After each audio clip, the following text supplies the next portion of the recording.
반려동물을 키우는 분이라면 한 번쯤은 애니멀 커뮤니케이터라는 직업을 들어본 적 있을 겁니다. 소위 동물과 내면의 교감을 통해 소통하는 사람들을 말하는데요. 사진만 보고도 그 동물의 심정을 알려주고 심지어 불의의 사고로 이미 죽은 개와 교감하고 속마음을 읽어준다고 해서 한때 아주 열풍이었어요. 모두 반려견의 마음을 더 잘 이해하려는 노력이겠지만 그게 진짜 동물의 생각인지 아닌지는 절대로 증명할 수가 없습니다. 사람과 마찬가지로 소통을 할 때는 맥락이 가장 중요합니다. 요즘 자주 사용하는 강아지 번역기도 마찬가지예요. 강아지들의 언어는 소리뿐만 아니라 바디랭귀지로도 많이 표현되기 때문에 그 정확성이 떨어질 수밖에 없습니다. 그냥 재미로 이용해주세요. 이 때문에 개의 감정을 잘못 이해하면서 잘못된 방법으로 의인화를 하게 되고 오해가 쌓이는 경우가 많은데요. 지금 옆에 있는 반려견이 여러분에게 다양한 방법으로 말을 걸고 있었지만 알아듣지 못하고 계실 수 있습니다. 모든 행동학 문헌에 나오는 개의 문제 행동 원인 첫 번째는 개에게 자연스러운 행동을 사람은 문제 행동으로 본다입니다. 개가 짖는 것, 무는 것, 용변을 좀 아무데나 보는 것. 어떻게 보면 개들에겐 모두 자연스러운 습성임에도 소통이 되지 않다 보니까 보호자들은 우리 개는 왜 내 말을 안 듣지? 라고 생각하고 강아지들은 엄마 아빠는 왜 항상 화를 내지? 라고 생각하게 되는 거예요. 서로의 언어를 잘못 해석하고 판단한 결과로 어떤 반려견들은 가족에서 한순간 짐으로 바뀌어서 지금도 어딘가에 버려지고 있습니다. 반려견들이 어떤 감정을 가지고 있는지 알아야만 소통을 할 수 있겠죠? 지금 보시는 그래프는 세계적인 동물 행동학자 스탠리 코렌 교수가 그동안 강아지의 감정에 대해서 연구된 여러 연구들을 바탕으로 만든 강아지의 감정 그래프입니다. 표의 왼쪽에 보이는 감정들은 흥분, 스트레스, 만족감, 혐오감, 불안, 화남, 즐거움, 의심, 사랑 같은 경우는 강아지들이 가지고 있을 가능성이 상당히 높죠. 오른쪽의 부분은 부끄러움, 자신감, 죄책감, 경멸감 같은 감정은 강아지들이 가지고 있지 않을 가능성이 높습니다. 그리고 표를 보면 질투가 없죠. 질투는 아주 고등적인 감정이거든요. 그러면 개도 질투를 할까요? 결론부터 말하자면 그렇습니다. 개의 강력한 질투심은 각종 문제 행동의 원인이 되고 보호자 또한 고통에 빠뜨리는 경우가 상당히 많습니다. 개가 갖는 이런 질투 감정은 사람과 살면서 후천적으로 학습한 것일까요? 아니면 타고난 것일까요? 기존 연구에 따르면 사람과 개 모두 질투 감정은 갖고 태어납니다. 질투심을 가져야 보호자의 관심을 조금이라도 더 받을 수 있고 이는 생존 확률을 더 높이기 때문인데요. 하지만 개의 질투 감정을 강구한 사람들은 의인화 때문에 더 큰 문제를 일으킵니다. 바로 친구 개를 집에 들이는 거죠. 많은 분들이 우리 강아지가 외로울 것 같아, 친구가 있으면 덜 외로울 거야 라고 생각하면서 강아지를 데리고 오는 경우가 있습니다. 저는 이런 상황을 보면 약간 어떤 느낌이 드냐면 조선시대의 결혼 같아요. 강아지한테 자기 친구나 동생, 짝을 고르게 하지 않아요. 보호자가 결정합니다. 그러면 운이 좋으면 잘 맞아요. 그런데 많은 경우에 서로 잘 맞지 않는 경우가 많습니다.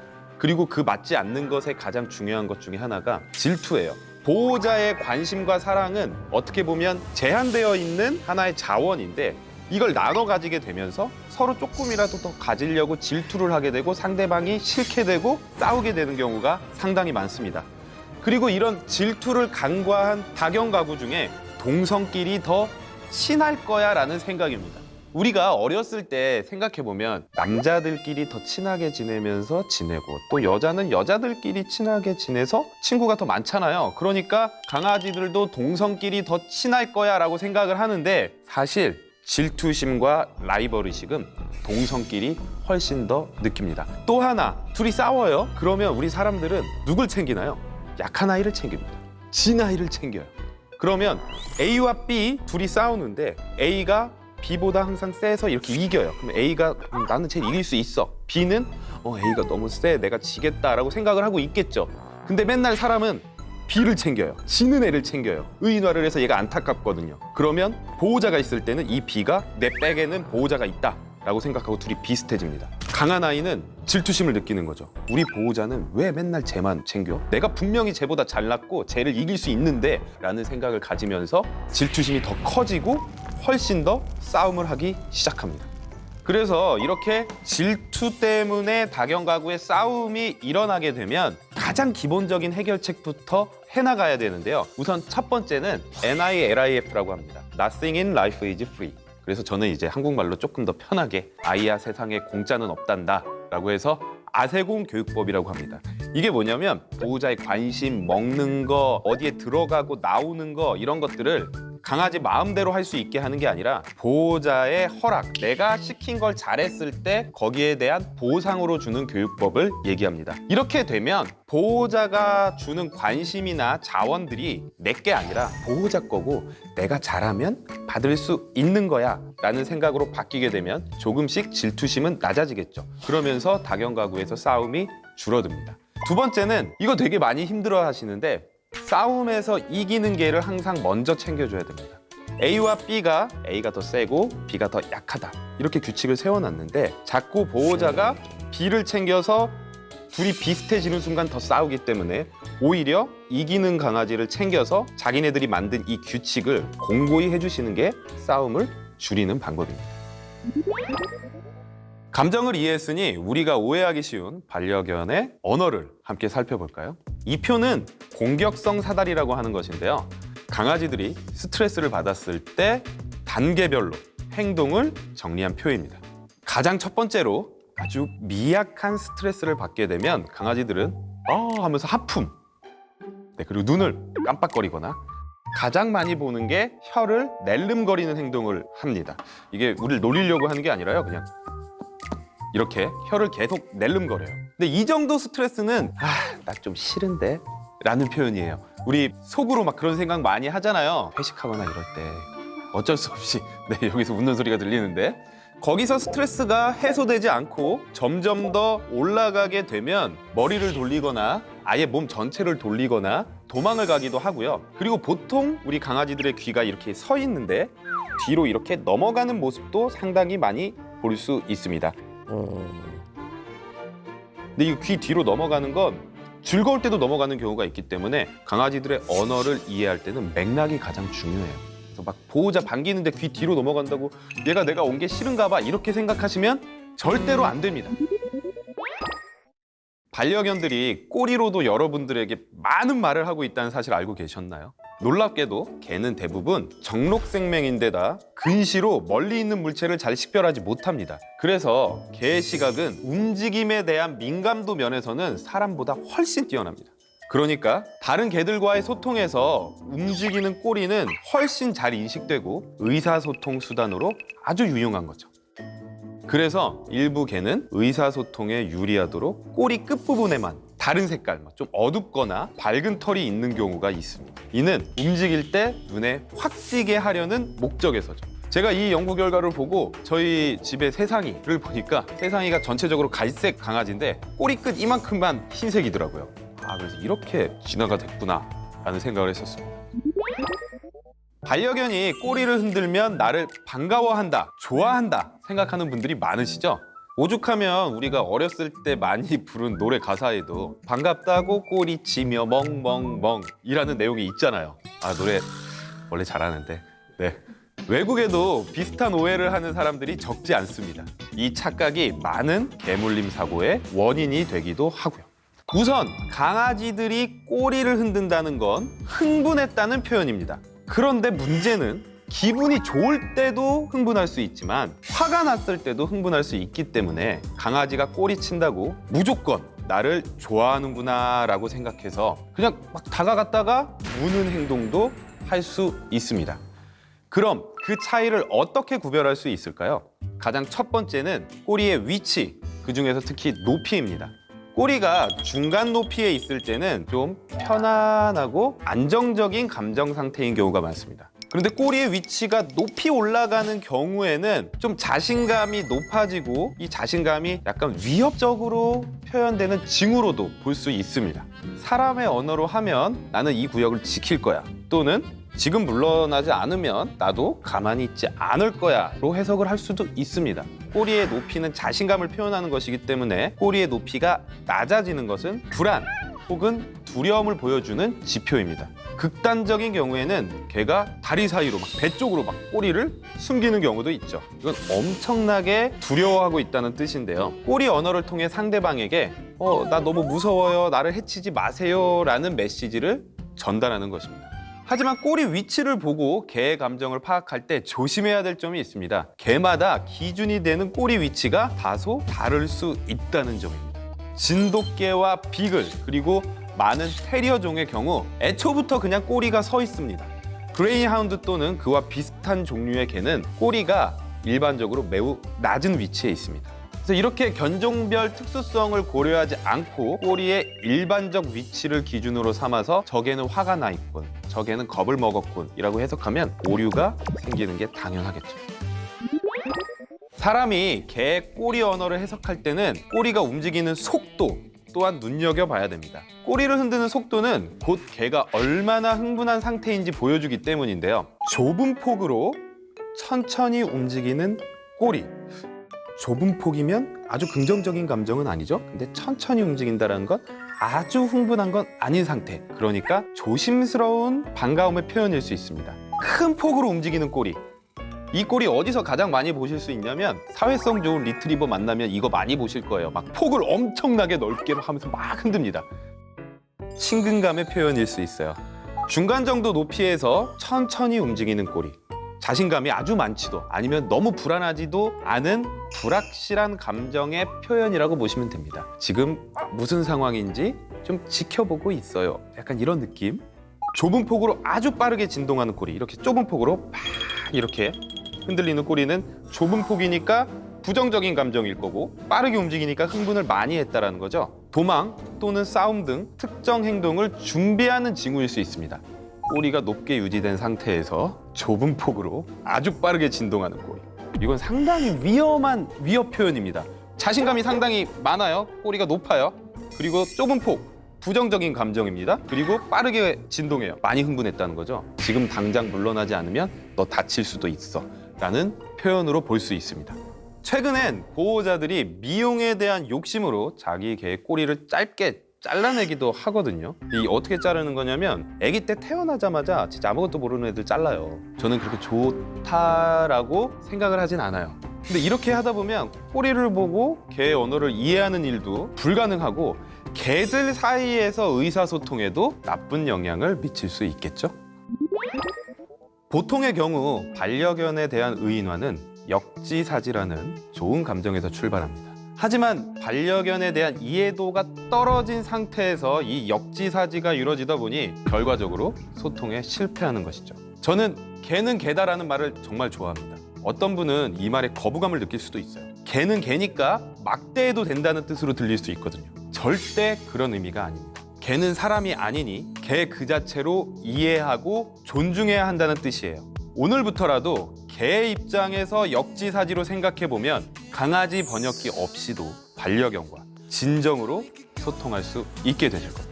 불과 몇 년 전까지만 하더라도 많은 분들이 강아지를 키울 때는 서열을 가장 중요하게 생각하고 서열만 잘 정리하면 산책할 때도 강아지가 사람보다 앞으로 나가지 않고 짖지도 않고 말을 잘 듣는다고 말했어요. 사실 서열 이론이라는 건 서양에서 왔습니다. 서열 이론의 역사는 2차 세계대전까지 올라가는데요. 루돌프 쉔켈이라는 동물학자가 자연 상태가 아닌 갇혀있는 늑대 무리를 상대로 생태를 연구했어요.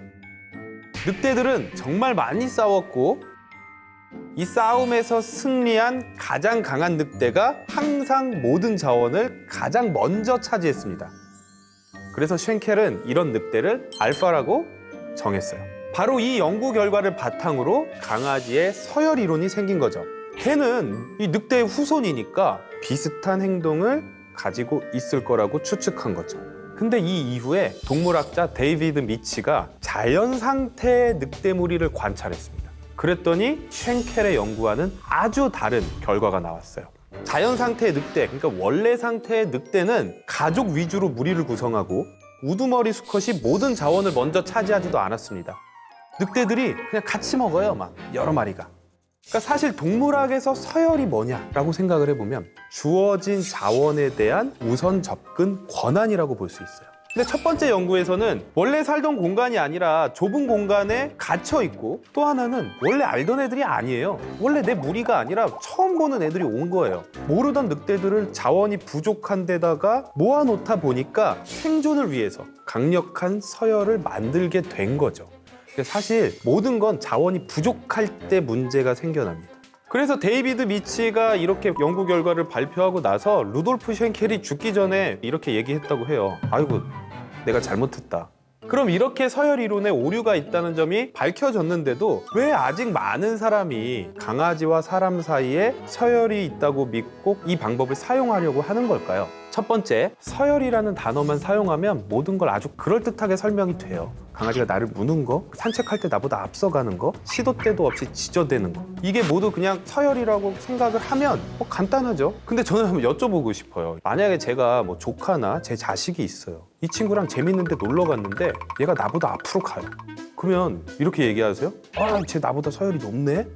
아니잖아요. 그냥 앞에 재밌는 게 있어서 먼저 갈 뿐이에요. 강아지들도 흥분해서 앞으로 가는 거지 서열이 높다라고 생각해서 앞으로 가는 게 아니라는 거죠. 그렇다면 대체 왜 우리 집 강아지가 나를 무시하는 걸까요? 사실 이 무시라는 것도 사람의 입장인 거고, 무시하는 게 아니라 싫어하는 거예요. 다른 가족들과 달리 강아지가 싫어할 만한 행동들을 하고 있을 가능성이 상당히 높은 거죠. 저 사람이랑은 내가 아무리 말을 해도 내가 싫어하는 것만 하고 소통이 안 돼 라고 생각을 하고 있을 가능성이 높아요. 사춘기 시절 부모님께 반항하는 것과 상당히 유사한데요. 한번 잘 생각해 볼게요. 저희도 다 한 번씩 경험을 해봤을 거예요. 저도 부모님한테 되게 반항을 많이 했었어요. 제가 반항할 때 단 한 번도 우리 부모님이 저보다 서열이 낮기 때문에 반항한다고 생각 안 했습니다. 단지 내가 원하는 것과 우리 부모님이 원하는 것이 다르고 거기서 충돌했기 때문에 내 의견을 표출하면서 생겼던 문제인 거죠. 만약 여러분들이 반려견 목욕을 담당하고 있다, 아니면 시도 때도 없이 스킨십을 한다, 그리고 뭐 싫다고 낼름거리고 도망가려고 하는데도 잡아서 뽀뽀하고 막 이런다, 아니면 뭐 큰 소리로 무섭게 말을 건다, 이런 걸 하고 있다라고 하면 우리 강아지들이 싫어할 수 있습니다. 나만 보면 개예민한 강아지와 친해지는 법 알려드리겠습니다. 서열의 문제가 아니라 리더십을 올려야 돼요. 여기서 중요한 건 리더이지 보스가 아니라는 겁니다. 그럼 어떻게 해야 강아지들에게 좋은 리더가 될 수 있을까요? 우선 밥 주는 방법을 바꿔보세요. 반려견에게 먹을 거리는 사람으로 치면 월급과 다를 바가 없습니다. 개가 공격성을 보이는 사람은 대부분 이 월급을 공짜로 줘요. 밥을 그릇에 담아서 그냥 바닥에 주는 거죠. 이때 개는 밥이 그냥 하늘에서 떨어지는 당연한 거지, 그냥 이거 내 거라고 생각을 하지 보호자가 주는 소중한 월급이라고 생각하지 못합니다. 반려견이 여러분의 소중함을 알고 리스펙트하게 하려면 바로 이 밥 문제부터 잘 컨트롤해야 돼요. 이게 가장 기본입니다. 첫 번째, 밥그릇을 들고 딱 한 번만 앉아 라고 말합니다. 가장 간단한 거, 뭐 앉아나 엎드려 같은 것도 괜찮아요. 여러분들 쇼미더머니 나가는 게 아니에요. 래퍼가 되시면 안 돼요. 어떤 분들이 안 하면 계속 하게 하려고 앉아 하시는데 아니에요. 딱 한 번만 앉아 라고 말합니다. 그리고 두 번째, 반려견한테 반응할 시간을 딱 3초만 줍니다. 이거 데드라인도 되게 중요한 거예요. 우리 회사에서 금요일까지 해와 했는데 안 하면 안 되잖아요. 3초만 딱 반응할 시간을 주고요. 보호자 말을 듣지 않으면 밥을 주지 않습니다. 언제까지? 다음 밥 시간까지. 안 들으면 내가 기회를 줬는데 너 내 말 안 들어? 네가 좋아하는 거 못 얻는 거야 라는 인식을 심어줘야 돼요. 한 일주일만 하면 말 듣기 시작합니다. 이렇게 밥을 주면 밥을 점점 소중한 것으로 인식하게 됩니다. 중요한 게 뭐냐면 소중한 자원을 가지고 이런 것들을 똑같이 응용을 해야 된다는 거예요. 밥은 이렇게 하는데 간식은 막 던져주잖아요? 그건 아무 소용없어요. 그 다음 단계는 여러분의 손에 밥이나 간식이 없더라도 말을 잘 듣도록 해야 됩니다. 강아지들이 보통 말을 잘 들을 때가 언제죠? 냉장고를 열 때, 오시락 소리가 들릴 때, 간식 서랍이 열릴 때. 왜냐하면 그때만 보상을 얻을 수 있다라고 자기는 벌써 배운 거죠. 여러분들이 그렇게 가르친 거예요. 저는 보통 조그만한 통, 뭐 종이컵이나 이런 곳에다가 하루에 줄 간식들을 조그맣게 잘라서 집안 곳곳에 미리 준비해둬요. 거실에 2개, 각 방에 하나씩 준비를 해놓습니다. 그리고 손에 아무것도 없는 상태에서 우리 강아지들에게 정말 쉬운 걸 시킵니다. 이리 와, 아니면 앉아, 이런 걸 시켜요. 근데 잘하면 옳지라고 칭찬 단어를 얘기하고 주변에 간식 준비된 게 있겠죠? 거기에 가서 꺼내서 줍니다. 그러면 처음에 강아지들이 아유 저 뭐야 보호자 손에 아무것도 없는 거 다 아는데 한번 해줘야겠다 라고 해서 했는데 갑자기 내가 보상을 받으니까 어라? 보호자 손에 아무것도 없어도 내가 말을 잘 들으면 보상을 받을 수 있네? 라고 생각을 하면서 우리 손에 간식이 없어도 말을 잘 들을 수가 있습니다. 이 방법을 가족 구성원 모두가 2주 정도만 해도 우리 반려견의 행동이 달라질 거예요. 이런 분들이 있어요. 각종 문제를 일으키는 개를 보고 그런 개는 맞아야 정신을 차린다, 이렇게 얘기하면서 폭력을 쓰는 분들이 있습니다. 근데 개는 사람보다 체벌에 더 취약해요.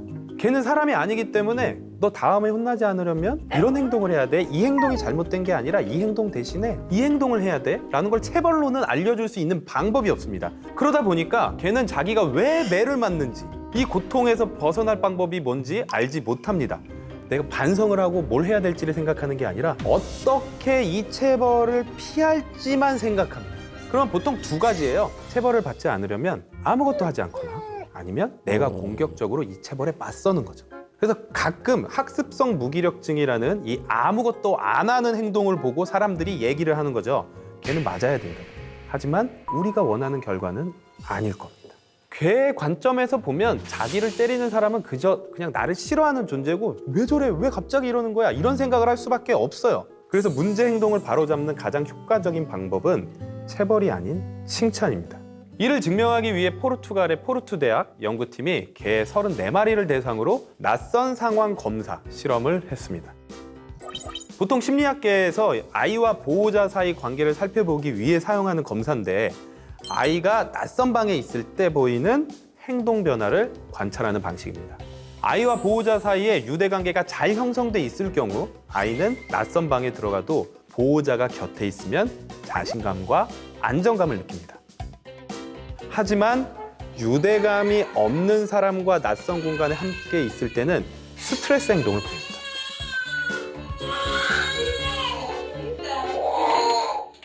개를 대상으로 이 검사를 똑같이 해본 결과 칭찬 교육을 받은 개가 체벌 훈련을 받은 개보다 보호자와 더 나은 유대관계를 맺고 있다는 게 확인된 거죠. 그러니까 칭찬 교육을 받은 개는 보호자를 보면 저절로 좋은 감정을 가지게 되는 겁니다. 체벌 훈련을 받은 개 심리 안에서는 불안, 두려움, 이런 부정적인 감정부터 생겨나요. 이것이 반복되면 더 큰 문제를 일으킬 수도 있어요. 공격성이 더 강해진다거나 학습성 무기력증에 빠지고 보호자와의 유대관계를 악화시키는 거죠. 그리고 체벌을 하면 안 되는 이유 가장 큰 것 중에 하나가 바로 체벌은 잘못할 때마다 계속 가해져야 된다는 거예요. 칭찬은 가끔 빼먹어도 상관없어요. 근데 체벌은 잘못한 행동을 할 때마다 맨날 매 눈으로 살펴보면서 계속 혼내야 돼요. 왜 그러냐면 도박의 법칙 때문이에요. 사람도 도박을 매번 따면 그렇게 중독되지 않는데요. 안 되다, 안 되다, 안 되다 됐을 때 그 희열이 너무 커서 거기 중독된다고 해요. 어떤 강아지가 쓰레기통을 뒤져요. 보호자가 있을 때는 쓰레기통을 뒤질 때마다 혼냈어요. 그 사람이 있을 땐 안 해요. 근데 어느 날 보호자가 잠깐 깜빡하고 쓰레기통을 관리하지 않고 그냥 나간 거죠. 근데 쓰레기통을 뒤져서 닭다리 하나를 먹었어요. 그러면 이게 뭘까요? 도박의 법칙이 성립한 거예요. 그동안 시도했을 때 안 되다가 안 되다가 안 되다가 성공해버리잖아요. 그러면 그 행동에 더 빠져듭니다. 도박에 빠진 것처럼. 그래서 체벌은 매번 계속해야 되는데 이게 쉽지 않아요. 여러분들 기분에 따라서도 다르고요. 내가 관찰을 못할 때도 많고요. 그러면 오히려 체벌이 나쁜 행동들을 더 유발할 수도 있게 되는 거죠. 제가 이렇게 서열 얘기에 대해서 했는데 사실 가장 안타까운 게 저는 반려견과 보호자가 행복하게 살기 위한 가장 첫 번째를 소통, 그중에서도 양방향 소통이라고 말씀을 드리는데 사실 이 양방향 소통을 막는 가장 큰 걸림돌이 잘못된 서열 이론입니다. 오늘 제가 알려드린 보스가 되기보다는 리더가 돼서 반려견에게 신뢰를 받는 보호자가 되시길 바랍니다.